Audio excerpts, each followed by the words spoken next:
la filière anacarde est le poumon de l'économie aujourd'hui de la Casamance. Aujourd'hui, plus de 350 000 familles qui nourrissent de cette filière. Particulièrement la ville de Ziguinchor est le tranglo de la commercialisation de la filière anacarde de la Casamance. Si tu pars dans la brousse, tu peux voir une famille par exemple qui a 10 tonnes de noix d'acajou et qui le vend par exemple à Ziguinchor à un prix raisonnable et en retour ils vont acheter du riz pour y vivre pendant toute l'année. Donc si on parvient à aller trouver quelque chose, des vivres par exemple, pour, ne serait-ce que vivre de soudure pour gérer la période, donc je pense qu'ils seront en mesure de bien traiter leurs noix et de les bien garder et quand la situation devient stable, ils seront en mesure de les vendre et que les exportateurs aussi vont les exporter.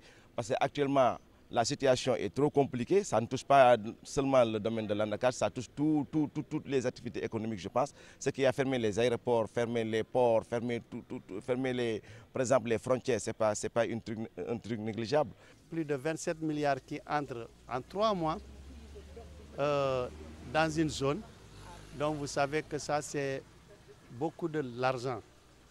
Donc certes nos partenaires indiens et vietnamiens ne sont pas venus. Et nous sommes en train de discuter avec nos banques pour pouvoir nous financer, tout en souhaitant qu'une fois le corona est terminé, que les opérateurs nationaux puissent pouvoir acheter les noix à de bons prix aux producteurs. Nous souhaitons que les banques aillent vite et que nous puissions établir au moins des calendriers peut-être d'ici la fin du mois ou d'ici le 5 mai. Peut-être la situation sera dans les normes. Si tel n'est pas le cas, ça va être très compliqué en Casamance. C'est vrai qu'il y aura un retard. Ça c'est sûr, compte tenu de la situation. Parce qu'on ne peut pas, avec les décisions que le gouvernement a prises, nous sommes appelés à respecter les décisions. Même les frontières, même si les frontières sont fermées aussi, nous on pourra faire notre campagne. Parce qu'on exporte vers le port de Ziguinchor. On n'exporte pas vers la Gambie, on n'exporte pas vers la Guinée-Bissau.